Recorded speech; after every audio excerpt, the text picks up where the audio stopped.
30-30 अंडा करी खाऊन जर तुम्ही वैतागला असाल ना, तर ही खास भन्नाट रेसिपी मी घेऊन आलेली आहे तुमच्यासाठी. तर ही रेसिपी तुम्ही तुमच्या घरी नक्की ट्राय करा आणि मला कमेंट करून नक्की सांगा. आणि जर रेसिपी तुम्हाला आवडली तर माझ्या चॅनलला नक्की सबस्क्राईब करा. चला तर व्हिडिओला सुरुवात करूया. सगळ्यात आधी आपण साहित्य बघून घेऊया. इकडे मी ओलं खोबरं जे आहे ना ते यूज करते. तुम्हाला हवं असल्यास तुम्ही सुकं खोबरंही यूज करू शकता. इकडे ओल्या नारळाचे मी असे छान मिडियम आकाराचे तुकडे करून घेतलेले आहेत, जे आपल्याला मसाल्यासाठी वापरायचे आहेत. इकडे थोडे लसूण एक 4-5 पाकळ्या मी छान अशा सोलून घेतलेल्या आहेत. इकडे मिडियम आकाराचे 2 कांदे मी बारीक कट करून घेतलेले आहेत. 3 हिरव्या मिरच्या छोट्या आकाराच्या मी घेतलेल्या आहेत, ज्या कट करून घेतलेल्या आहेत. आणि इकडे थोडीशी कोथिंबीर आहे, तीही छान स्वच्छ करून कट करून घेतलेली आहेत. इकडे मी माझ्या रेसिपीसाठी 4 अंडी यूज करते. आणि इकडे आहेत ना ह्या 3 वाट्या घेतलेल्या आहेत. आता या वाट्यांचा यूज कसा करायचा आहे तेही पुढे सांगते. भन्नाट रेसिपी आहे, व्हिडिओ शेवटपर्यंत नक्की बघा. आता ह्या ज्या वाट्या आहेत ना त्याला आपल्याला छान असं ग्रीस करून घ्यायचं आहे तेलाने. त्यामुळे ह्या वाट्यांमध्ये ना मी 2-2 थेंब असे तेलाचे ॲड करते आणि ते छान अशा ग्रीस करून घेते. म्हणजे नावापुरतं तेल ॲड करायचं आहे, जेणेकरून आपण जेव्हा त्यामध्ये अंडं ॲड करू ना, फोडून ॲड करायचं आहे, तेव्हा त्याला नंतर अंडं आपण जेव्हा उकडणार आहोत तेव्हा ते चिकटणार नाही. ह्यासाठी ही प्रोसेस आहे. आता ह्या वाट्या छान अशा ग्रीस करून झालेल्या आहेत. आता ह्यामध्ये ना मी हे अंडं एक एक करत फोडून घेते. म्हणजे काय होईल ना की कोटिंग केल्यामुळे हे अंडं नंतर उकडताना आपल्याला या वाट्यांना चिकटून राहणार नाही. म्हणून मग ह्याच्यामध्ये मी एक एक करत ही अंडी सगळी छान अशी फोडून घेते.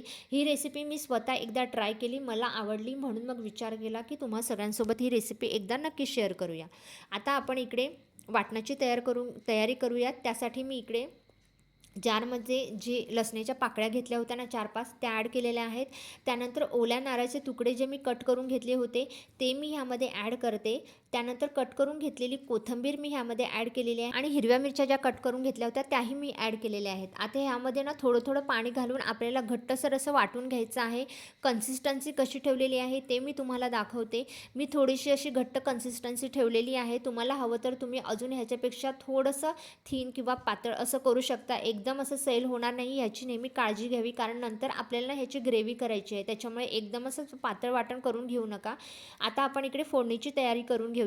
त्यासाठी मी इकडे पॅनमध्ये 3 ते 4 चमचे तेल ॲड करते. तेल चांगलं तडतडलं की त्यामध्ये मी थोडीशी मोहरी, थोडंसं जिरं ॲड केलेलं आहे आणि 2 कांदे जे बारीक कट केले होते ना ते मी ह्यामध्ये ॲड केलेले आहेत. आता हे कांदे चांगले आपल्याला परतून घ्यायचे आहेत. त्याला चांगला असा गोल्डन ब्राउनिश कलर आला पाहिजे. माझं कांदे जे आहेत ना इकडे छान असे गोल्डन ब्राउनिश असे माझं परतून झालेलं आहे. आता ह्याच्यामध्ये आपल्याला सुके मसाले ॲड करायचे आहेत. त्यासाठी मी ह्याच्यामध्ये 2 चमचे लाल तिखट म्हणजे कांदा लसूण मसाला जो घरी मी वापरते तो ॲड केलेला आहे. अर्धा चमचा हळद आणि अर्धा चमचा गरम मसाला मी ॲड केलेला आहे. आणि हे सगळं मिश्रण आहे ना ते मी सगळं एकजीव करून घेणार आहे.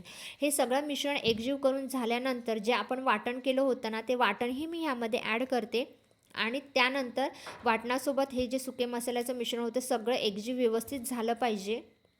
आता मी हे सगळं मिश्रण एकत्र मिक्स करून घेते आणि त्याच्यावर झाकण लावून मी 5 मिनटं छान असंच ठेवून देणार आहे, जेणेकरून आहे ना सगळा मसाला आणि तेल त्यामध्ये मुरेल. आता तुम्ही बघू शकता सगळं मिश्रण छान असे एकजीव होऊन शिजलं गेलेलं आहे. आता ह्यामध्ये ना आपल्याला 1.5 ग्लास पाणी ॲड करायचं आहे. त्यामुळे मी ह्यामध्ये आता 1.5 ग्लास पाणी ॲड करते, कारण थोडंसं आपल्याला आटवायचंही आहे आणि कन्सिस्टन्सीही चांगली आणायची आहे. पाणी ॲड करून झाल्यानंतर मी हे 5 ते 7 मिनटासाठी उकळवण्यासाठी ठेवलेलं आहे. आता रस्सा उकळतोय तोपर्यंत आपण इकडे अंडी उकडण्याची तयारी करून घेऊया. त्यासाठी मी गॅसवर एक भांडं ठेवलेलं आहे. त्यामध्ये पाणी ॲड करून ते गरम करत ठेवलं. पाणी गरम झाल्यानंतर त्यामध्ये चाळण ठेवली आणि त्याच्यामध्ये हे 2 वाट्या अंड्याच्या ह्या 2 वाट्या मी ठेवते, कारण ह्या चाळणीमध्ये 2च वाट्या राहतात. दुसऱ्या 2 वाट्या मी नंतर ॲड करणार आहे.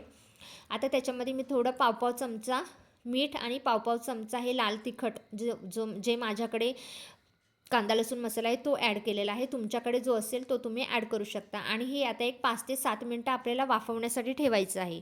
ते अंडी आपली चांगली वाफतायत तोपर्यंत आपण इकडे रस्सा बघूयात. रस्स्याला छान अशी उकळी आलेली आहे, कन्सिस्टन्सी तुम्ही बघू शकता. त्याच्यामध्ये आता मी चवीपुरतं मीठ ॲड करते.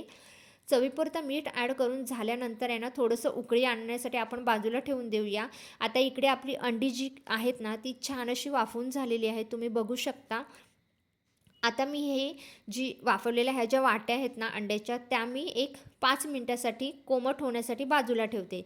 अशाच प्रकारे सगळी अंडी मी उकडून घेतलेली आहेत. आता ह्या वाट्या ज्या आहेत ना थंड झालेल्या आहेत. आता आपल्याला या अंड्याच्या कडा ज्या आहेत ना त्या सुरीच्या साहाय्याने मोकळ्या करून घ्यायच्या आहेत. म्हणजे काय होईल ना, अंडी व्यवस्थित त्यामधून वाटीमधून आपली मोकळी होतील. सुरीच्या साहाय्याने अशा प्रकारे कडेने अंडी व्यवस्थित आपल्याला मोकळी करून घ्यायची आहेत. बघू शकता तुम्ही किती छान अशी मोकळी झालेली आहेत.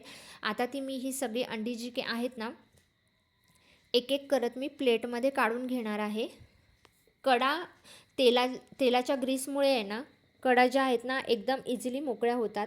आता ही एक वाटी आहे, ती थोडीशी कोमट व्हायची होती, ती थंड व्हायची बाकी आहे, म्हणून मी या 3 आधी करून घेतल्या, तीही नंतर करून घेणार आहे. कन्सिस्टंटी अंडी उकडल्याची तुम्ही बघू शकता, त्याचा थिकनेस बघू शकता, एकदम प्रॉपर असं झालेलं आहे, मऊ लुसलुशीतच असतं ते. आता आपण ही जी अंडी आहेत ना, हा रस्सा आपला उकळलेला आहे, त्या रस्स्यामध्ये आपल्याला एक एक करत व्यवस्थित अलगद सैल हाताने आपल्याला सोडायची आहेत. एक एक अंडी मी आता ह्यामध्ये सोडून घेते. तुम्ही बघू शकता रश्श्याला कलरही एकदम भन्नाट आलेला आहे. ही रेसिपी इतकी भन्नाट आहे ना, तुम्ही नक्की ट्राय करा. आता मी सगळी अंडी जी आहेत ना ह्यामध्ये सोडून घेतलेली आहेत. आता ह्याच्यामध्ये मी थोडीशी बारीक चिरलेली गार्निशिंगसाठी कोथिंबीर ॲड करते आणि एक 2 ते 3 मिनटं आपल्याला फक्त उकळी आणायची आहेत, कारण ऑलरेडी ही छान अशी उकळलेली आहेत आणि रस्साही छान उकळलेला आहे. आता बघू शकता तुम्ही थिकनेस वगैरे, कलर वगैरे बघा किती सुंदर आलेला आहे. ही रेसिपी तुम्ही तुमच्या घरी नक्की ट्राय करा. कलर कन्सिस्टन्सी एकदम भन्नाट आहे, खूप सुंदर. आता आपण ही सर्व करूयात. ही ही अंडा करी तुम्ही चपातीसोबत, भाकरीसोबत, राईससोबत कशासोबतही खा, ती चविष्टच लागते. मला तर ही खूप आवडते. तुम्ही नक्की ही ट्राय करा, घरी ट्राय करून बघा आणि मला कमेंट सेक्शनमध्ये नक्की कमेंट करून सांगा. चला तर मग भेटूया पुन्हा अशा वेगवेगळ्या रेसिपीसोबत. माझ्या चॅनलवर जर तुम्ही नवीन असाल तर चॅनलला नक्की सबस्क्राईब करा. बाय.